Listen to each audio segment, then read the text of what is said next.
حضرت ابو ہریرہ رضی اللہ عنہ کہتے ہیں رسول اکرم صلی اللہ علیہ وسلم نے فرمایا ہر جہنمی جنت میں اپنی جگہ دیکھتا ہے. ہر جہنمی کو اس کی جگہ دکھائی جاتی ہے کہ اگر تو نیک عمل کرتا تو یہ تیرا ٹھکانہ ہوتا. تو وہ کہتا ہے کاش اللہ تعالیٰ مجھے ہدایت دے دیتا تو میں جنت میں ہوتا. اور وہ دیکھنا اس کے لیے باعث حسرت بنے گا. اور ہر جنتی کو جہنم میں اپنی جگہ دکھائی جاتی ہے. کہتا ہے اگر اللہ تعالیٰ مجھے ہدایت نہ دیتا تو میں اس جگہ ہوتا. اور وہ دیکھنا اس کے لیے باعث شکر بنتا ہے. پھر رسول اکرم صلی اللہ علیہ وسلم نے یہ والی آیت تلاوت فرمائی قیامت کے روز کوئی آدمی یہ نہ کہے گا افسوس میری اس تقصیر پر جو میں اللہ تعالیٰ کی جناب میں کرتا رہا. سورہ زمر آیت نمبر 56. اور یہ حدیث ہے سلسلہ صحیح حدیث 2035. پیاری بہنوں اس دن کوئی حسرت نہ رہے. آج اپنی حسرتیں پوری کر لیں, اپنی خواہشیں پوری کر لیں.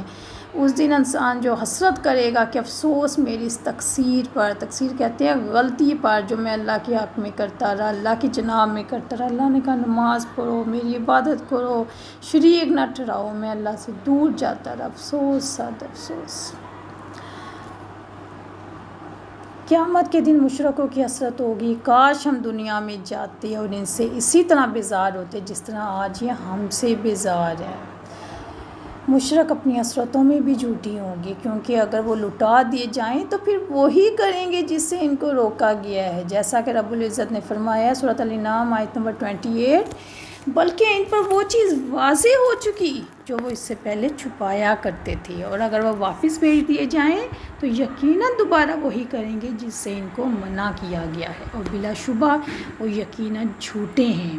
وَمَا هُمْ بِخَارِجُونَ مِنَ النَّارِ وہ جہنم کی آگ سے کسی صورت نہیں نکلنے والے. اس آیت سے اس حقیقت کا پتہ چلتا ہے کہ جہنم کے داخلے کے بعد مشرک ان سے کبھی بھی نہیں نکل سکیں گے. رب العزت نے فرمایا سورۃ الاعراف آیت نمبر 40 جن لوگوں نے ہماری آیات کو جھٹلایا اور ان سے تکبر کیا ان کے لیے نہ آسمان کے دروازے کھولے جائیں گے نہ وہ جنت میں داخل ہوں گے یہاں تک کہ اونٹ سوئی کے ناکے میں داخل ہو جائے. اور ہم مجرموں کو اسی طرح بدلہ دیتے ہیں.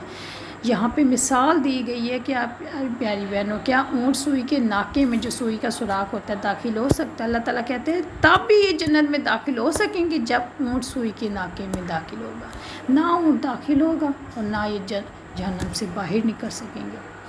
الحمدللہ. سورہ رکوع نمبر 5 یا ایھا الناس کلوا مما اے لوگوں اس میں سے کھاؤ جو زمین میں ہے. یا ایھا الناس اب ناس کا لفظ آیا ہے تو اس میں مومن و کافر دونوں شامل ہیں. اس میں سے کھاؤ جو زمین میں ہے حلال اور پاکیزہ.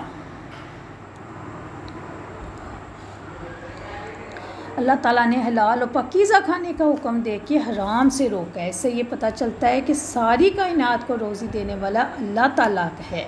یہ اللہ تعالیٰ کا احسان ہے کہ اس نے زمین کی تمام چیزیں مباح کر دی ہیں.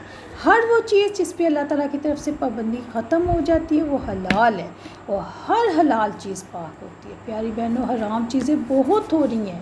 آپ قرآن مجید پڑھ کے دیکھیں انشاءاللہ آگے ہم دیکھیں گے جن چیزوں کا ذکر آیا ہے قرآن مجید میں صرف وہ چیزیں پاک ہیں باقی سب چیزیں حلال ہیں. کیونکہ حلال اشیاء نقصان دہ نہیں ہوتی نہ صحت کے لیے نہ عقل کے لیے نہ جسم کے لیے. حضرت ابو ہریرہ رضی اللہ عنہ سے روایت ہے رسول اکرم صلی اللہ علیہ وسلم نے فرمایا جو شخص حلال کمائی سے ایک کھجور کے برابر صدقہ کرے اور اللہ تعالیٰ صرف حلال کمائی کے صدقے کو قبول کرتا ہے تو اللہ تعالیٰ اسے اپنے دائیں ہاتھ سے قبول کرتا ہے یعنی اس کو اپنے دائیں ہاتھ پہ رکھتا ہے. پھر صدقہ کرنے والے کے فائدہ کے لیے اس کو بڑھاتا ہے. اسی طرح جیسے کوئی اپنے جانور کے بچے کو کھلا پلا کے بڑھاتا ہے یہاں تک کہ اس کا صدقہ پہاڑ کے برابر ہو جاتا ہے. بخاری 1410. اللہ اکبر. حضرت ابو ہریرہ رضی اللہ عنہ سے روایت ہے کہ رسول اکرم صلی اللہ علیہ وسلم نے فرمایا اے لوگوں اللہ تعالیٰ پاک ہے پاک ہی کو قبول کرتا ہے. اور اللہ تعالیٰ نے مومنین کو بھی وہی حکم دیا جو اس نے رسولوں کو حکم دیا. اللہ تعالیٰ نے فرمایا اے رسولو تم پاک چیزیں کھاؤ نیک عمل کرو میں تمہارے عملوں کو جاننے والا ہوں. سورۃ المومنون آیت نمبر 51. اور فرمایا اے ایمان والو ہم نے جو تم کو پاکیزہ رزق دیا اس میں سے کھاؤ. سورۃ البقرہ آیت نمبر 172. پھر حضور صلی اللہ علیہ وسلم نے ایسے شخص کا ذکر کیا جو لمبے لمبے سفر کرتا ہے، پریشان بال، جسم گرد آلود، اپنے ہاتھوں کو آسمان کی طرف دراز کر کے کہتا ہے اے رب، حالانکہ اس کا کھانا حرام، اس کا لباس حرام، اس کی غذا حرام، تو اس کی دعا کیسے قبول ہو؟ مسلم حدیث نمبر 2346۔ طیب سے مراد وہ چیزیں ہیں جو بالذات پاکیزہ ہو، جسم اور عقل کے لیے نقصان دہ نہ ہو، یعنی وہ خبیث اور ناپاک نہ ہو، جیسے مردار کا گوشت، خنزیر کا گوشت اور دیگر تمام چیزیں۔ اللہ تعالیٰ نے یہ حکم دیا ہے کہ ہر قسم کے پھل، اناج اور حیوانات کھائیں جن کا کھانا تمہارے لیے حلال کر دیا گیا ہے۔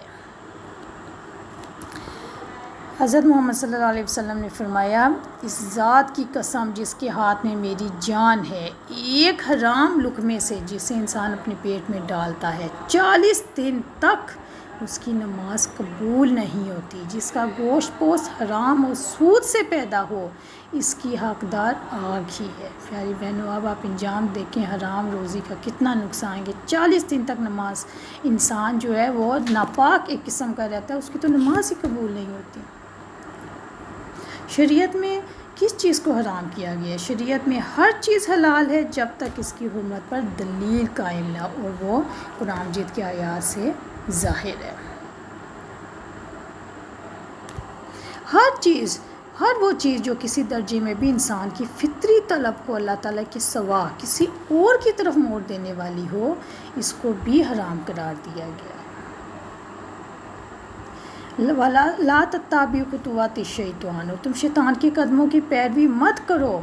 خطوات سے مراد ہے شیطان کی راہیں، شیطان کے راستے، جس پہ چل کے وہ جس راستوں پہ انسان کو ڈال کے اپنے ماننے والوں کو گمراہ کر دیتا ہے، اور پھر وہ کیا کرتے ہیں، وہ اللہ تعالیٰ کی حلال کردہ چیزوں کو اپنے اوپر حرام کر دیتے ہیں، یعنی کفر، فسق، ظلم اور باقی تمام گناہ یہ شیطان کی راہیں ہیں، اور اس میں تمام حرام کھانے بھی شامل ہیں۔ اور یاد رکھیں شیطان کے قدموں کی پیروی کرنے سے مراد ہے کہ شیطان کے پیچھے لگ کے اللہ کی حلال کردہ چیزوں کو حرام کر دینا اور حرام کردہ چیزوں کو حلال کر دینا۔ ایک حدیث قدسی میں ہے، اللہ تعالیٰ فرماتے ہیں میں نے اپنے بندوں کو جو مال دیا وہ ان کے لیے حلال کر دیا، میں نے اپنے بندوں کو توحید پہ پیدا کیا، پھر شیطان ان کے پاس آ کے انہیں ان کے دین سے دور ہٹا دیتا ہے اور میری حلال کردہ چیزیں ان پر حرام کر دیتا ہے۔ مسلم حدیث نمبر 7207۔ اب کیسے حرام کرتا ہے، اب آگے دیکھتے ہیں۔ عبداللہ بن مسعود رضی اللہ عنہ ایک دن بکری کا پائے آپ نے کھائے ہوں گے، بکری کا پایا نمک لگا کے کھا رہے تھے۔ ایک شخص جو آپ کے پاس بیٹھا ہوا تھا وہ ہٹ کے دور جا کے بیٹھ گیا۔ آپ رضی اللہ عنہ نے فرمایا کھا لو، تم بھی کھا لو۔ اس نے کہا میں نہیں کھاؤں گا۔ آپ رضی اللہ عنہ نے پوچھا کیا روزے سے ہو؟ اس نے کہا نہیں، میں تو اس کو اپنے اوپر حرام کر چکا۔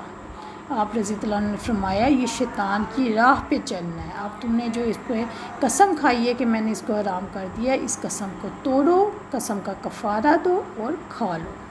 رب العزت نے فرمایا سورۃ الانعام آیت نمبر 112 ترجمہ، اور اسی طرح ہم نے ہر نبی کا انسان شیطانوں اور جن شیطانوں کو دشمن بنا دیا ہے جو دھوکہ دینے کے لیے جھوٹ موٹ کی گھڑی ہوئی باتیں ایک دوسرے کے دل میں ڈالتے ہیں، اور اگر آپ کا رب چاہتا تو ایسا نہ کر سکتے، چنانچہ آپ انہیں چھوڑ دیں اور جو وہ جھوٹ باندھتے ہیں۔ سورۃ الانعام آیت نمبر 112۔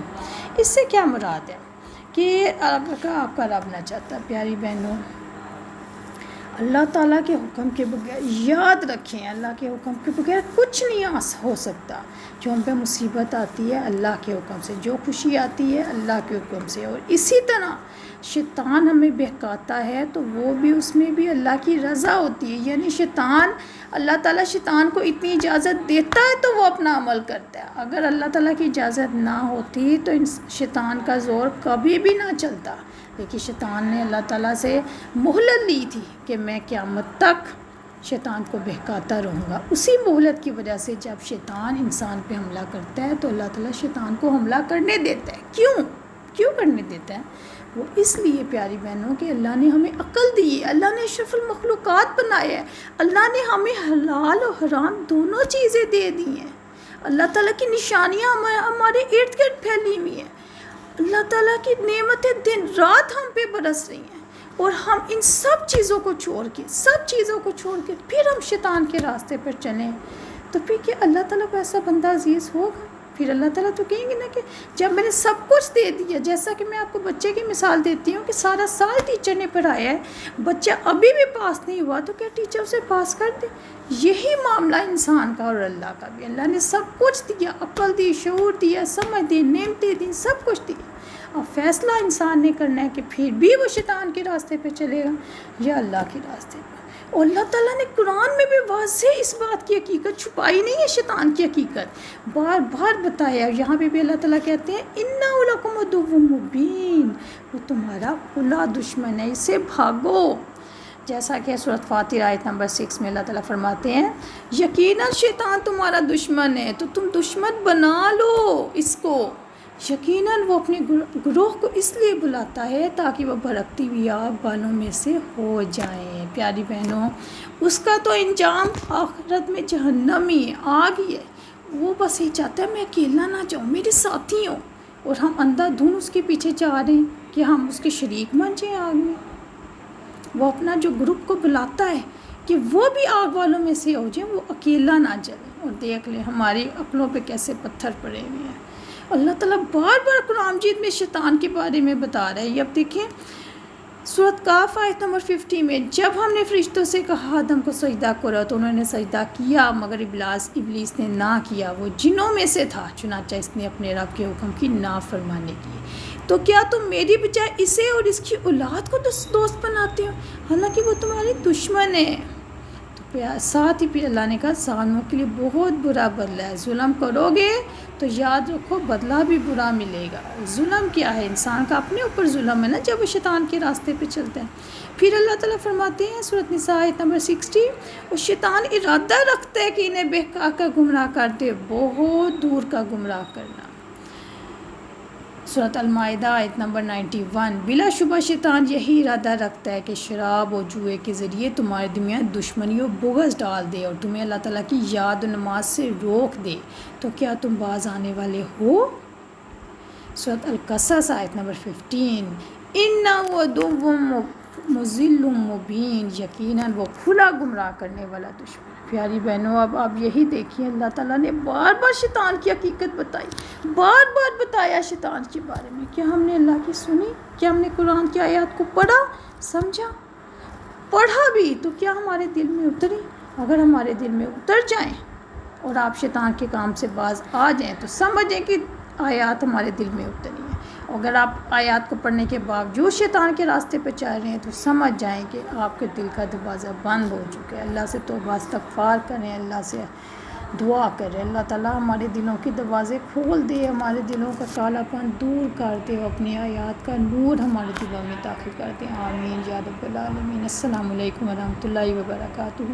سبحانک اللہم و بحمدک، اشہد ان لا الہ الا انت، استغفرک و اتوب الیک۔